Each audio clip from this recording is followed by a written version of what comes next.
إن الحمد لله نحمده ونستعين به ونستغفره ونعوذ بالله من شرور أنفسنا وسيئات أعمالنا من يهده الله فلا مضل له ومن يضلل فلا هادي له وأشهد أن لا إله إلا الله وحده لا شريك له وأشهد أن محمدا عبده ورسوله اللهم صل وسلم وبارك عليه وعلى آله وأصحابه وعلى التابعين لهم بإحسان إلى يوم الفصل. Inch'Allah ar-Rahman, nous allons poursuivre la lecture de notre titre Bawa'ith al-Khalas min al-Dhunub, les motifs pour se départir des péchés du grand imam Abu Abdullah Muhammad ibn Abi Bakr ibn Ayyub ibn Qayyim al-Jawziyya rahmatullah alayhi rahmatullah. Cet épître est accompagné des ta'liqat du Cheikh Abdul Razzaq ibn Abdul Muhsin al-Abbad al-Badri hafizahuma Allah ar-Rahman. Cet épître, comme vous savez, alors que nous sommes le 6 octobre de l'an 2020 dans les décomptes grégoriens, et nous avons souvent des petites polémiques avec le comité du printemps lunaire du Cameroun, parce que parfois lorsqu'on propose la date dans les réseaux sociaux, ils disent non, nous ne suivons pas tel calendrier, et parfois ils nous font des petits problèmes. C'est pourquoi on a des difficultés à mentionner la date égérienne, parce qu'ils se sont accordés qu'en ce qui concerne le Eid al-Adha, ils s'accordent avec le Rhum d'Arabie Saoudite, parce que le jour de Arafat c'est un jour international. Mais en ce qui concerne les jeunes, ils regardent eux-mêmes leur lune. Ça va avec la réalité d'après laquelle chaque pays a sa lune. Donc quelquefois si tu es appelé, on me dit non, la date que tu as proposée là ne s'accorde pas avec la nôtre. Ça nous met quand même dans la confusion. Parce que le acte c'est de mentionner la date conventionnelle, c'est la date hégirienne. La correspondance grégorienne n'est pas si valereuse que ça, sauf Mimbabi, juste pour pouvoir se fixer. Si Allah subhanahu wa ta'ala l'a prescrit pour nous, après les éléments qui suivent, le cheikh dit قال الإمام ابن القيم رحمه الله الخامس. Cet épître, ou cette portion d'épître du grand livre Uddat al-Sabirin, on avait ça fait arabe ici. Donc cet épître, n'est-ce pas, à 20 astuces, 20 motifs pour éviter les péchés. On me situe au numéro 4. قال ابن القيم رحمه الله الرابع مشهد الغضب والانتقام. Donc il s'agit ici, mes chers frères, de cette scène de colère et de vengeance d'Allah Azza wa Jalla vis-à-vis de celui qui commet le péché. Car lorsque quelqu'un commet un péché, il désobéit à Allah Azza wa Jalla. Et il attire sur lui la colère d'Allah. Car Allah c'est le souverain absolu. Si un chef de famille dans une petite maison ne peut pas accepter que ses enfants fassent n'importe quoi, à plus forte raison Allah, le souverain absolu, qui est, n'est-ce pas, le propriétaire par excellence du monde entier, de l'univers. Donc lorsque l'un de nous veut commettre un péché, qu'il est en présence d'esprit, qu'il peut être victime de la colère, du courroux d'Allah Azzawajal et de sa vengeance. فإن الرب تعالى إذا تمادى العبد في معصيته غضب. Il en est ainsi lorsque le serviteur persiste dans le péché, Allah se fâche de lui. Yani c'est pas ma'qoul que quelqu'un puisse dire que l'homme ne peut pas pécher. Kullu bani adam khata. Où se trouve la difficulté, la isra al-isra, fil ma'asi, le fait de persister et de pécher continuellement sans arrêter. Jusqu'à ce qu'Abdullah ibn Abbas, il a tiré l'attention radiyallahu anhuma sur les petits péchés. Il disait quoi? La saghira bil istimrar. Un péché n'est plus petit lorsqu'il est récurrent. Si tu l'estimes à la base qu'il est petit, mais tu le fais de manière régulière, il devient grand. Parce que les grandes montagnes que vous voyez là, mes chers frères, c'est un amas de petits grains de sable. Walillahi masalul a'la. La grande montagne que vous voyez, c'est un amas de petits grains de sable qui se superposent les uns sur les autres et puis ça fait la montagne. Ceci comme ça, les petits péchés, quand ils sont récurrents et réguliers, ils assomment les serviteurs. Wama baluka, ce sont les kaba'ir al-dhunub. Il dit wa idha ghadiba lam yakum bi ghadabi shay. Et si Allah subhanahu wa ta'ala te fâche, rien ne peut assumer la colère d'Allah. Subhanallah. Fadlan an hadha al-'abd al-dha'if. Pire encore, l'être humain fragile que nous sommes. L'être humain très fragile. Si Allah se fâche contre lui, subhanallah. Le petit directeur de l'école, quand il se fâche, même les enseignants se mettent à l'ordre. Ne parlez pas des écoliers. Ça, c'est un être humain qui ne peut ni nuire ni profiter. Illa masha'Allah. Mais quand c'est Allah Azzawajal qui se met en colère, hadithu wa la harj. Le Cheikh Abdul Razak, hafizullah, dans le ta'liq, il dit Al-amru rabi min hadi al-bawahid ghadabullahi Azzawajal wa intiqam. Dans la colère d'Allah subhanahu wa ta'ala, il est fait pour Allah de se venger. Fallahu Azzawajal yaskhatu wa yaghdabu mimman afa. Allah subhanahu wa ta'ala se fâche et s'irrite vis-à-vis de celui qui pose un acte de désobéissance. Bien que quelqu'un désobéisse à Allah Azzawajal, et c'est pourquoi l'attribut de l'amour qui est en Allah, inna Allah hibbu. Allah aime, lakin Allah ne peut pas aimer continuellement quelqu'un. Allah aime quelqu'un quand il fait ce qui est bien, et ne l'aime plus quand il fait ce qui n'est pas bien. كما قال تعالى فلما آسفونا انتقمنا منهم. Dans ce verset, Allah Azzawajal fait allusion à des gens qui sont détournés, ont pris la religion en raillerie. Allah s'est vengé d'eux.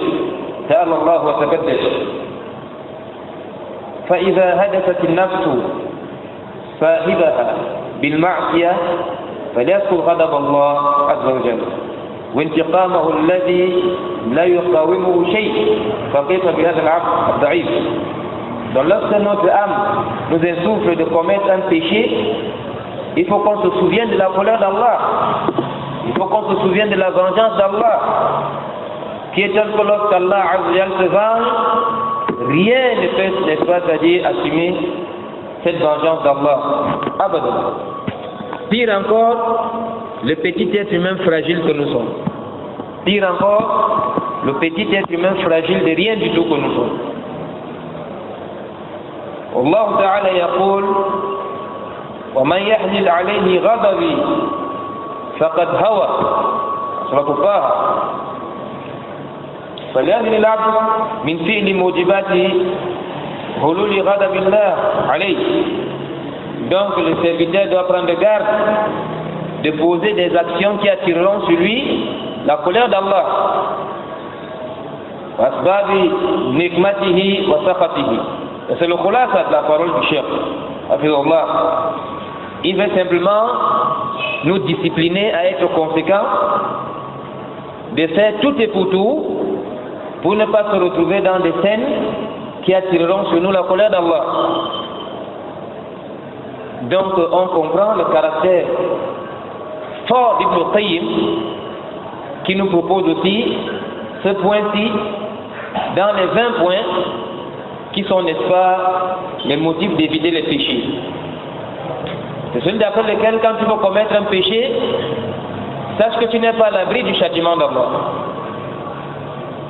Parce que si Allah se fâche contre un groupe de personnes ou une personne, la situation de cette dernière est compliquée. Allah dit dans le Coran, Inna batsha rabbika la shadid. La saisie d'Allah, ta'ala Allah wa taqaddas, est une saisie lourde.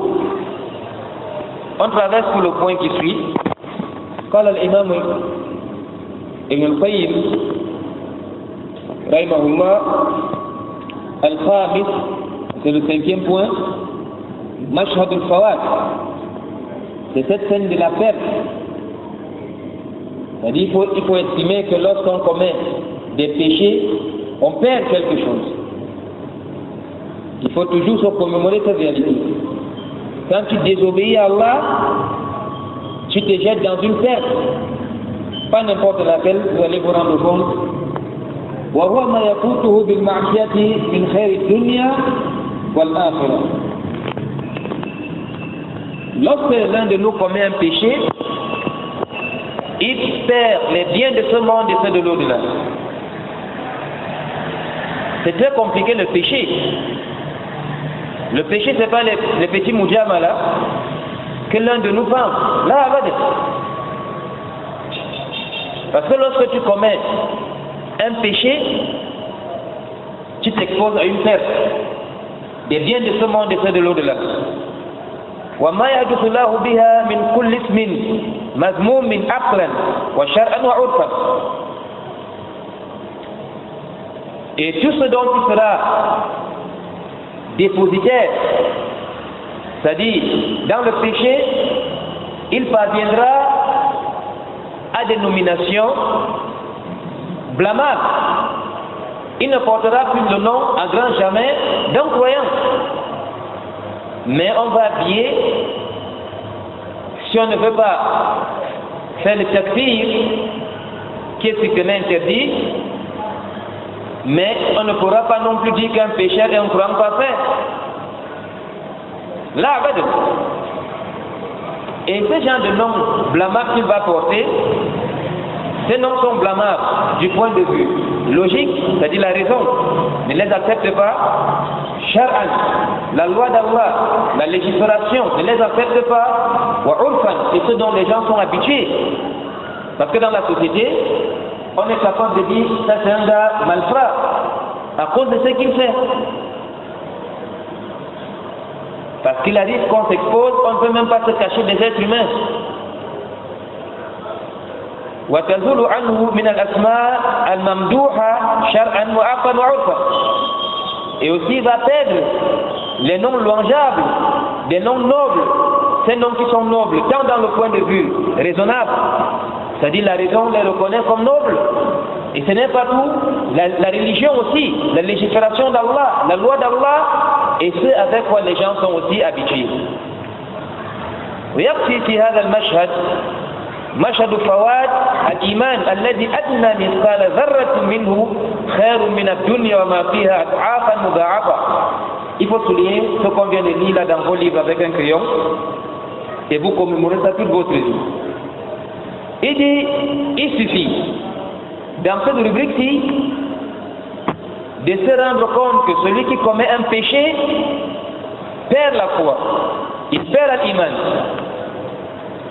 Donc n'est pas à dire s'il n'atteint pas le couf, quand le péché peut sortir sur la de l'islam, mais sa foi diminue considérablement. Et le cheikh nous précise, rahimahullah, que le plus petit atome de foi, le plus petit atome de iman est meilleur que le monde et tout ce que le monde contient de manière incomparable. Subhanallah. Soyez très attentifs.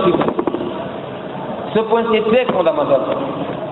C'est-à-dire la foi, même quand elle est petite, toute petite, l'atome, ceux qui vont à l'école nous disent souvent que l'atome, c'est la plus petite particule qu'on ne peut plus dessiner sur une partie. C'est-à-dire vous coupez, quand ça arrive à un niveau, on ne peut plus couper, c'est ça l'atome. On dit la foi à iman de la taille d'un atome dépasse le dunya et tout ce que le dunya contient. C'est à cause de ça que dans certains hadiths, le prophète sallallahu alayhi wa sallam dit la zawal dunya ahwan inda Allah min qatl nafs al-mu'min. Subhanallah. Que si tout ce monde disparaît, y compris la Kaaba, ça n'a pas la valeur d'un croyant qu'on a tué. La Kaaba, ça n'a pas la valeur d'un croyant auprès d'Allah Azza wa Jalla. Le dunya entier. C'est pourquoi celui qui ôte la vie d'un croyant, man qatala mu'minan muta'ammidan, Allah lui donne 5 uqubat. فجزاؤه جهنم خالدا فيها وغضب الله عليه ولعنه. Il est maudit et il subit un châtiment douloureux. Regardez les 5 uqubat, 5 punitions qui se superposent sur celui qui a ôté la vie en croyant. Abdullah ibn Abbas il a dit, voilà les derniers versets qui sont descendus, rien ne les a abrogés. Lorsqu'on est venu à Koufa, on lui a posé la question de savoir Halil Qatil Mu'min Tawba, est-ce que celui qui ôte la vie en croyant va avoir le Tawba? Il dit ça qu'il a de Ummu, que sa main le perd. Il ne voit pas le Tawba pour celui qui a tué en croyant volontairement. Il a cité ce verset, il a dit ça c'est les derniers versets qui sont descendus, rien ne les a abrogés. Le Nas et le Mansour qui sont connus dans le ilm, Ulum al-Qur'an. Il dit, dès que quelqu'un se jette dans le péché, il va perdre sa foi. C'est pourquoi la foi, quand elle est petite, elle apporte toujours du bien à son porteur, d'une manière ou d'une autre. Et c'est à cause de ça que nous voulons vous dire quelque chose qui est très important. Écoutez très bien. Les croyants aussi, ou certains d'entre eux, seront destinés dans le feu de l'enfer. Les croyants aussi vont entrer en enfer. Quelle espèce de croyants? Les croyants qui commettaient des péchés et qui ont persisté dans ces péchés et qui n'ont pas fait tawba et Allah n'a pas voulu les pardonner. Il faut bien estimer ces khuyut. Il y a quoi à l'isra' min al-dhanb. Il a péché, il a persisté dans ses péchés, il n'a pas fait tawba et Allah n'a pas voulu pardonner. C'est ce qui est le plus important. Pourquoi est-ce qu'on ajoute le fait qu'Allah n'a pas voulu pardonner? Parce que tous les péchés qui sont en deçà du shirk sont tahta mashi'atillah. Allah dit dans le Coran, yaqulu ma duna dhalika liman yasha. Au début, inna Allah la yaqulu an yushraka bihi. Allah ne pardonne jamais qu'on lui donne des associés. Walakin yaqulu ma duna dhalik, yani duna shirk liman yasha. Chaque péché qui est en deçà du shirk, que le shirk soit grand ou petit comme dit Cheikh al-Islam ibn Taymiyyah, est tahta mashi'atillah. Il se retrouve en enfer parce qu'Allah n'a pas voulu pardonner, mais il ne va jamais demeurer éternellement en enfer. Comme les mouchrikoun et les koufars. À cause de quoi? À cause de la foi qu'il a en lui. C'est pourquoi dans le hadith de Shafa'a, il sera dit Akhriju min jahannam man kana fi qalbihi mithqala dharra min iman. Faites sortir du feu de l'enfer celui qui a dans son cœur le poids d'atome de foi. La foi a la tête du poids d'atome, mais ne peut pas demeurer en enfer. C'est pourquoi le grand imam Cheikh Nessa Sa'di Abdurrahman, Sa'di Cheikh Abdurrahman, rahimahullah rahmatan wasi'a, dans son livre At-Tawabi wal-Bayan, At-Tawdih wal-Bayan li Shajarat al-Iman, il justifie quelque part que l'iman, même si c'est petit, ça apporte toujours du bien à son porteur. Le bien c'est quoi? C'est de sortir un jour à l'enfer. Qui va supporter l'enfer? Subhanallah. Le châtiment d'Allah dans le dunya, personne ne peut supporter. À plus forte raison celui du akhirah. Wallah, ici Allah saisit quelqu'un dans le dunya, il est perdu. N'en parlons pas de la saisie dans le bazar, de la saisie au al-qiyamah, amru amru. C'est pourquoi le cheikh dit فَكَيْفَ يَبِيعُهُ بِشَهْوَةٍ تَذْهَبُ لَذَّتُهَا. Comment est-ce qu'il peut vendre sa foi avec un désir dont c'est-à-dire la saveur va disparaître? Celui qui va voler de l'argent, il achète un véhicule, il achète des billets, ça va rester éternel, ça? Ça va partir. Il va faire les zina avec une fille, un kabir en famille, les kabir de Zounou. C'est-à-dire, les shahwa, le laser de ces zina va partir, mais le courroux d'Allah va rester sur lui. Il va perdre la foi. Subhanallah. وقد صح عن النبي صلى الله عليه وسلم أنه قال لا يزني الزاني حين يزني وهو مؤمن. Il est authentifié que le messager d'Allah dit l'homme ne commet pas l'adultère ou la fornication, parce que le mot zina a les deux avis. On dit fornication quand quelqu'un n'est pas marié, shabab, mais on dit adultère quand quelqu'un est marié, ou même quand il était marié, il a divorcé. Même s'il était marié, sa femme est morte ou le mari est mort, il fait le zina. Ça c'est quelqu'un qu'on doit exécuter dans un état islamique. On doit l'exécuter. Regardez, c'est-à-dire un péché, donc voilà la sentence définitive. Ça doit nous toucher dans nos esprits que c'est un péché abominable auprès d'Allah. Et on tue quelqu'un de quelle manière? De la manière la plus horrible. On te lapide à mort avec des pierres. A'udhu billah. Une mort horrible. Et on a lapidé au temps du prophète sallallahu alayhi wa sallam. Al-Khamidiyya. On l'a lapidé à mort. Al-Ma'ib. On l'a lapidé à mort à cause du zina. Au temps du prophète Mohammed sallallahu alayhi wa sallam. Regardez, subhanallah. Le plaisir s'en va, mais le courroux d'Allah reste sur toi. Subhanallah al-Azim. قال بعض الصحابة ينزع منه الإيمان حتى يبقى على رأسه مثل الظل فإن تاب رجع إليه. Les Sahaba qui sont capables de nous interpréter les discours, ils disent que la foi, on les déshabille de la foi. C'est-à-dire on enlève de lui la foi jusqu'à ce qu'on la fait sortir entièrement, au point qu'il reste sur sa tête comme une petite portion d'ombre. A'udhu billah. Ya Allah te guide dans l'islam, tu te mets dans des situations où on t'arrache la foi. Toi-même. Aïkou fil hada. Subhanallah al-Azim.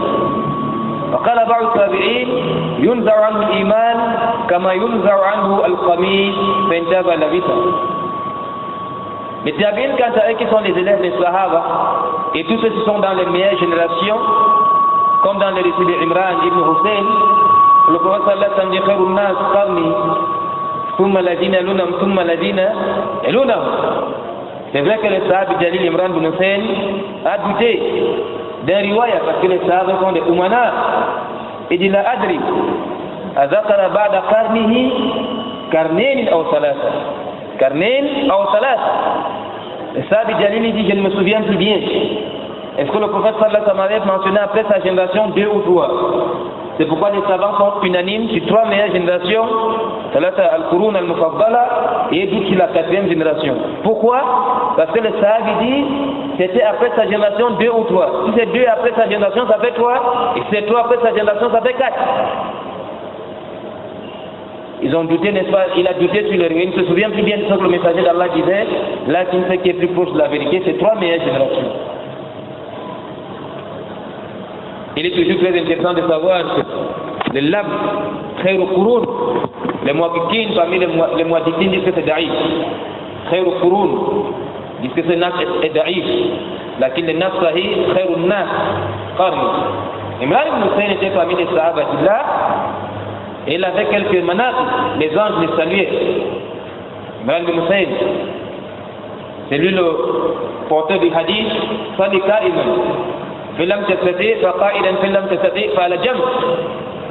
Parce qu'il souffrait de bawasir, des crises hémorroïdaires. Les hémorroïdes qui sont une maladie brutale. Quand c'est chronique, ça cause des dommages collatéraux. C'est ça, Jalil souffrait des crises hémorroïdaires. Il avait l'habitude de se soigner avec la cautérisation. Al-Qaïd. Wassalam dit inni aqal qaïd. Wassalam dit j'ai cette manière de se traiter. Lakin l'a cité ça comme moyen de se traiter dans d'autres hadiths. Al-Shifa, al-Salat, Khalid al-Nahu. Il a cité al-Mi'jam, la ventouse, Cheikh al-Atr, fait de boire du miel. Le miel c'est un remède. Et l'autre cité al-Qaïd. En cautérisation. On rapporte que lorsque ce Sahabi Jalil se faisait par la cautérisation, les anges ne saluaient plus.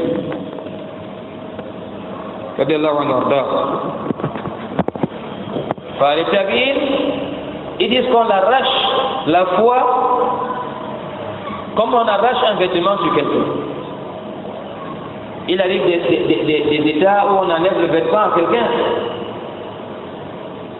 L'homme, quand il est vivant, il peut lui-même porter son avis, mais s'il meurt, c'est les autres qui vont enlever. Subhanallah.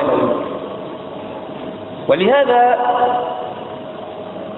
رأى النبي صلى الله عليه وسلم في الحديث الذي رواه البخاري في صحيحه الزنا في التنور قراة لأنهم تعروا في من لباس الإيمان وعاد تنور الشهوة الذي كان في قلوبهم تنورا ظاهرا يحمى عليه في النار الله المستعان عليه تفلان. Vous savez, ça m'a vu les fornicateurs châtiés au-dessus des fours. Les a vus dans les recueils authentiques. Un châtiment affreux, un châtiment douloureux. On les suspend au-dessus des fours comme ça. Subhanallah. Pourquoi il y a des gens? Parce qu'ils se sont dévêtus du vêtement de la foi. Ils ont vu la foi avec. Et maintenant, n'est-ce pas, ça dit, cette délice, ce harara de shahwa, hein, cette chaleur de passion et des désirs du monde, qui était dans leur cœur, c'est ça qui illuminait leur cœur, l'amour des passions. Hein? Allah a fait qu'il soit châtié par la flamme. Amr al-Azim. Le Cheikh Abdul Razak, dans ses ta'liqat, al-Amr al-Khamis min dawa'if, Tark al-Ma'asi, Fawad al-Khair wal-Fadl. Le fait n'est pas d'être perdant, de faire beaucoup de bien et de mérites. Il dit فلو علم المقدم على المعصية كم سيفوته من الخير والفضل لهجم عنها.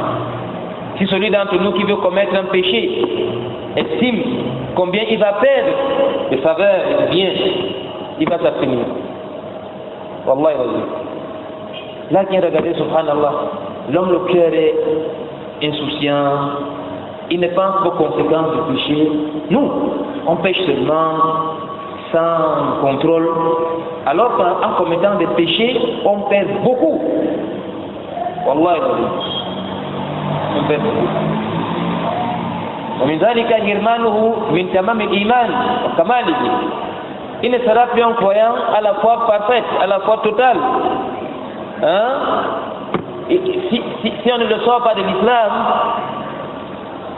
parce qu'il n'a pas commis un péché, il n'a pas commis un péché de shirk akbar ou de kufr akbar, mais on ne pourra pas dire que c'est un vrai croyant. Vous ne voyez pas ça dit, certains d'entre nous, quand on passe, on dit regarde le pervers là, regarde le menteur là. Ça dit, On ne l'a pas encore sorti de l'islam, mais on le considère comme un croyant menteur, comme un croyant pervers, comme un croyant malfrat. Subhanallah, il a dit. C'est ma salle comme daqiq. كما قال النبي صلى الله عليه وسلم لا يزني الزاني حين يزني وهو مؤمن ولا يشرب الخمر حين يشربها وهو مؤمن ولا يسرق السارق حين يسرق وهو مؤمن. Le prophète sallallahu alayhi wa sallam dit quelqu'un ne peut pas forniquer au moment où il fornique ou commettre l'addition au moment où il commet l'addition étant croyant. Il ne peut pas boire l'alcool au moment où il boit l'alcool étant croyant. Il ne peut pas voler au moment où il vole étant croyant. Subhanallah. Certains savants disent que celui qui boit l'alcool dans le dunya, même s'il entre au paradis, ne va pas boire le vin du paradis. Ce hadith, c'est un hadith conséquent. Vous voyez? فهذا العاصي بفعله لهذه الكبيرة قد حرم الإثم الإيمان التام.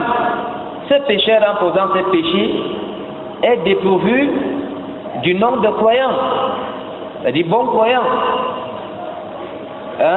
واستحق أن يوصف بأنه et mérite de porter les attributs mu'min fasik, un croyant pervers. Mu'min fajid, al-fujur wal-fusuq, mutakarirat, c'est les mutaradifan.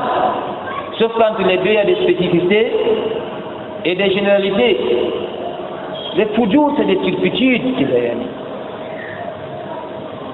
Le fisc ne concerne pas seulement les turpitudes. Lakin, le fisc peut aussi concerner les turpitudes. Ou mu'min asim, un croyant pécheur. وفوت على نفسه خيرات عظيمة في الدنيا وأخرى, dont il a été la cause de la multiplication des biens immenses dans ce monde et dans l'au-delà. ومن فوات الخير الذي قد يلحق العاصي أيضا ذهاب حسناته وأعماله الصالحة. Et cette partie intégrante de ce qu'encourt celui qui commet les péchés, c'est le fait de voir partir ses bonnes œuvres. ذهاب حسناته وأعماله الصالحة. Ces bonnes œuvres s'en vont. Ces bonnes œuvres s'en vont à cause des péchés. فعن ثوبان عن النبي صلى الله عليه وسلم أنه قال لعلمن أقواما من أمتي يأتون يوم القيامة بحسنات أمثال الجبال تهامة بيضاء يجعلها الله هباء منثورا. Donc le prophète sallallahu alayhi wa sallam dit aux sahaba alayhi min Allah ridwan, qui reconnaîtra des gens qui viendront Yawm al-Qiyamah avec des œuvres comme des montagnes comme ça. Beaucoup de bonnes œuvres. Allah va réduire ces œuvres en poussière répartie. Subhanallah. Allah va réduire ces œuvres en poussière répartie. Soban est parmi les sahaba Adillah. Il dit au messager d'Allah, قال ثوبان يا رسول الله صفهم لنا جلهم لنا أن لا نكون منهم ونحن لا نعلم. Décris-nous qui sont ces gens-là qui viendront avec beaucoup de bonnes œuvres et qui verront ces œuvres aller en poussière afin que nous soyons avisés et qu'on les reconnaisse pour ne pas se retrouver dans leur situation. C'est exactement comme la parole du poète arabe qui dit Araftu sharra la li sharrin walakin li tawaqi. J'ai appris à connaître le mal, pas pour le simple plaisir de connaître le mal, mais pour en être préservé. Car celui qui ne distingue pas le bien du mal tombe toujours dans le mal. Et vous avez dans ça une très grande école dans notre Sahabi Jalil, Zayfa ibn al-Yaman, Sir Nabi sallallahu alayhi wa sallam, le confident du messager d'Allah. Le hadith est dans le Sahih Bukhari ou le Sahih Muslim. L'imam al-Bukhari a fait venir ce hadith 3 fois dans son Sahih, dans Kitab al-Imara wa Mashba. Ce Sahabi Jalil dit qu'un nas يسألون رسول الله صلى الله عليه وسلم عن الخير وكنت أسأله عن الشر مخافة يدركني. Dit pendant que les gens aimaient demander au messager d'Allah sur le bien, si on ne les pas à la mosquée, je mets l'eau dans le bouilloire, je mets le parfum sur mes frères, je balaye la maison de ma maman. Pendant que les gens demandent sur le bien, lui les met demander sur le mal. Regardez combien il est jari. Parce qu'il avait compris que c'était facile d'apprendre le bien, mais difficile d'apprendre le mal. Vous savez que si quelqu'un vient à la mosquée, ce n'est que le bien qu'il va apprendre. Sauf si la mosquée est une mosquée des soufis ou des gens du Tessou ou Al-Dalal ou Bid'a. Dans la mosquée, on apprend le mal. Parce que dans la mosquée, on se prosterne devant le chef, ça c'est le shirk. Les soufis assoient, ils dansent dans la mosquée. Subhanallah. Où sont les soufis? Wan al-masajid, chouf. Allah subhanahu wa ta'ala parle de ces mosquées, qui sont ces maisons sur la terre d'Allah. Wan al-masajid lillah. Fala tad'u ma'a Allah ahad. Dans les récits recueillis par Imam al-Bukhari Muslim, parmi les sab'a yadhillumullah, yudhillu yawma la dhilla illa dhillu, rajulun qalbu mu'allaqun bil masajid. Quelqu'un dont le cœur est attaché à la mosquée. Est-ce que la mosquée dont le prophète sallallahu alayhi wa sallam fait allusion dans ce hadith, c'est la mosquée où on a mis la tombe d'un chef? Les deux ne peuvent pas être ensemble. L'un doit quitter et laisser l'autre. Ça voilà là. La mosquée dans le sens de la sunna, c'est le lieu le plus épanouissant qui soit. Donc quand quelqu'un entre dans la mosquée, il apprend le bien. Ibn Hazm, Abu Muhammad, il est entré un jour dans la mosquée après Asr. Il a voulu faire 2 rapports dans les dons, on ne prie pas après Asr. Non. Après notre fois, il est venu. Il a décidé de s'asseoir. Quelqu'un a dit non, on ne s'assoit pas dans la mosquée sans faire 2 rakats. Ça a mis le chèque dans l'ambiguïté. Ça, ça l'a mis dans l'ambiguïté parce qu'il a voulu prier, on dit non, on ne prie pas. Maintenant, quand il ne veut pas prier, on dit non, il faut prier. Les savants disent que c'est ça qui a poussé Ibn Hazm à chercher la connaissance, parce qu'il est devenu l'un des plus grands savants du monde. Abu Muhammad, même Shaul Islam bin Taymiyyah a dit Rahimahullah, c'est un savant du 4e siècle, à Andalus. Là, qui ne voulait pas mener sa biographie ici, les Malikites ont rendu la vie très dure avec les Hazm. Ils l'ont exilé dans une île où personne ne devait profiter de sa connaissance. Vous savez, les Malikites, ils avaient la force à Andalus. Ils ont exilé Ibn Hazm, personne ne devait plus entendre parler de lui. C'est un de ses étudiants qui allait voler ses livres une nuit, il l'a mené ça en Irak. Et c'est pourquoi on a les livres d'Ibn Hazm, Al-Muhalla bil-Asr.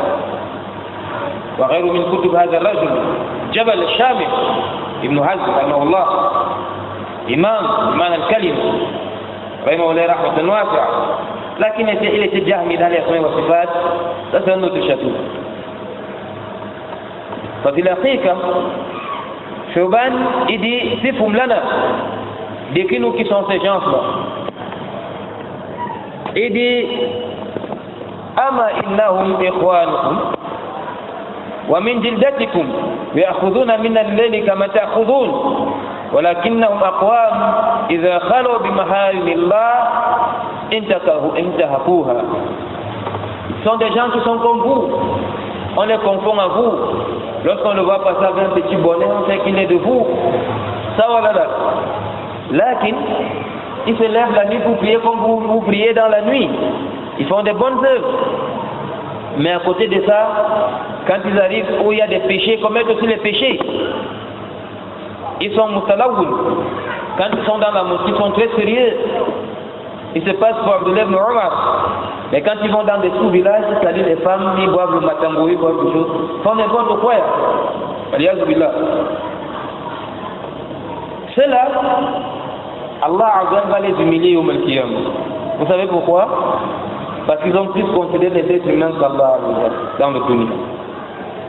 Parce que quand ils sont où les gens les connaissent, ils sont très sérieux. Ça veut dire qu'ils considèrent les regards de ceux-ci. Mais quand ils vont où personne ne les connaît, ils font du n'importe quoi. Subhanallah et la vie. Ça veut dire que les regards des frères deviennent plus importants que les regards d'Allah. Allah qui dit dans le Coran wa asfiru qawlakum aw ijharu bi innahu alimun bi dhati sudur. Ce qui est caché dans ton cœur, Allah connaît. À plus forte raison ce que tu fais. Allah dit dans le Coran, une feuille qui tombe d'un arbre, Allah au courant. Une feuille qui se détache d'un arbre, Allah au courant. Toi tu fais le petit malin, quand tu es dans ta khalwa, où Allah te sert. Mais quand tu es avec tes frères, tu fais le petit malin, tu te montres pour quelqu'un de très sérieux. Choufou, Tourian, wa Bajaha, wa Fouvan, Billah Azizal. Ça c'est penser du mal d'Allah. Et ça c'est un kabira parmi les kabaï de Zounou, en soi, avant le péché même que quelqu'un va poser. Ça en soi c'est un très grand péché. Penser du mal d'Allah. Et après tu as la mosquée sérieuse au sous-quartier bandit, où personne ne te connaît. Ça veut dire que tu penses du mal d'Allah. Tu n'estimes pas la grandeur d'Allah. Tu n'estimes pas qu'Allah t'observe. Allah, ici seulement tu as médité le Coran et que l'histoire de Yunus ibn Matta te parvient. Yunus ibn Matta, c'était dans la nuit, dans la mer, dans le ventre du poisson, et Allah l'observe bien et Allah l'entend. Subhanallah. Dans la mer, Allah, dans le ventre du poisson, iznada fi zulumat an la ilaha illa ant subhanak inni kuntu min al-zalimin fastajabna lahu wa najaynahu min al-gham wa kadhalika nunji al-mu'minin. Allah l'a exaucé dans le ventre du poisson, dans la mer. Nous on croit qu'on va se cacher d'Allah Azza wa Jal. هذا خلل وخبل في الحقيقة.